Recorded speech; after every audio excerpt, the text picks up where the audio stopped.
Apakah artefak keris kuno ini dari era Singosari?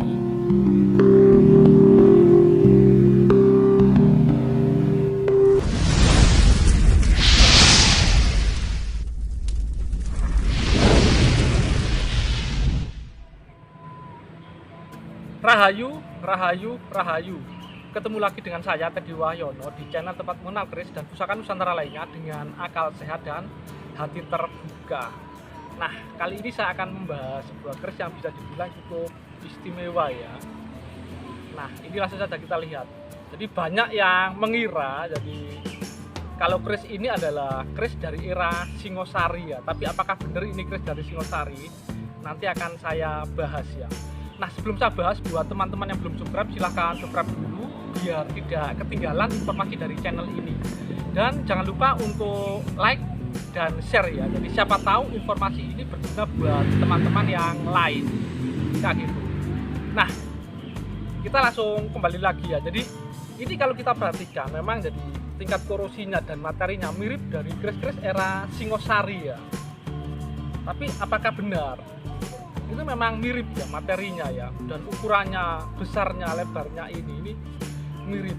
Tapi bukan ke Singosari, tapi ke Tangguh lain ya. Tapi memang nggak jauh, waktunya nggak jauh berbeda dengan Singosari ya.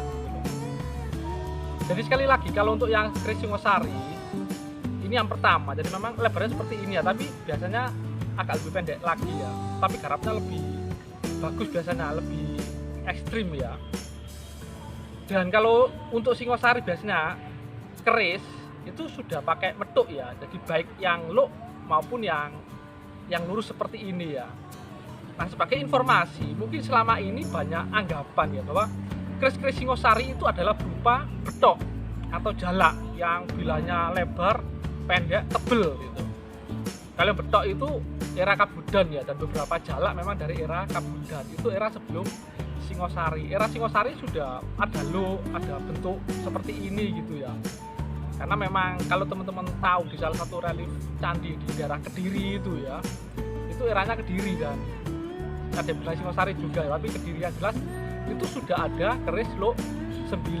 Jadi era Singosari ya memang dari beberapa penemuan itu memang sudah ada keris lo ya, keris lo dan keris seperti ini. Cuman biasanya pakai metuk kalau sering ini sama sekali nggak ada bekas metuk ya.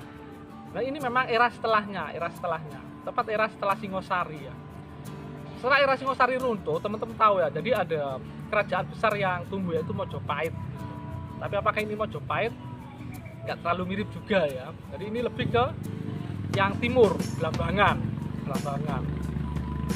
Jadi dalam perjalanannya pun jadi Blambangan pun ada yang nyebut itu Mojopahit Timur ya, di era-era menjelang runtuhnya Mojopahit, karena memang itu adalah wilayah yang diberikan oleh Raden Wijaya ketika dia menjadi Raja Majapahit kepada Arya Wiraraja yang sebelumnya berkedudukan di Sumenep ya, yang telah membantu Raden Wijaya mendirikan Mojopahit. Dan Blambangan yang di era awal tersebut itu konon jadi untuk ibu kota atau pusat pemerintahan pertamanya itu kalau nggak salah di Lumajang ya. Itu nanti pindah-pindah ya. Terus ada waktu di Panarukan, terus terakhir ada di Banyuwangi itu, yang Blambangan itu. Nah, jadi memang ini lebih ke Blambangan ya. Kalau teman-teman lihat keris-keris era Blambangan, jadi besar-besarnya, istilahnya, terus dedek-dedeknya itu, materinya itu mirip. Tapi ini memang saya minyakin ya, jadi memang terlihat lebih bagus ya. Sebenarnya ini kalau nggak diminyakin agak kering, terkesan agak kering kayak gitu. Jadi ini memang diberikan dari era Blambangan tapi yang awal. Nah, untuk lebih detailnya, jadi materi dan garapnya seperti apa, ini langsung saja kita simak sama-sama. Nah, ini adalah detail bila ya, bagian cor-corannya. Jadi sekilas memang seperti istilahnya membatu ya, jadi seperti keris-keris era Singosari ya. Tapi ini materinya, ini materi seperti keris-keris Blambangan ya. Sebenarnya ini kalau nggak diminyakin terkesan kering ya. Dan di era itu sudah ada seloroknya ya, walaupun kropos ya. Tapi kalau teman-teman lihat ini kroposnya memang tidak merata. Jadi memang ini kropos alami, sempat lama tidak terawat ya.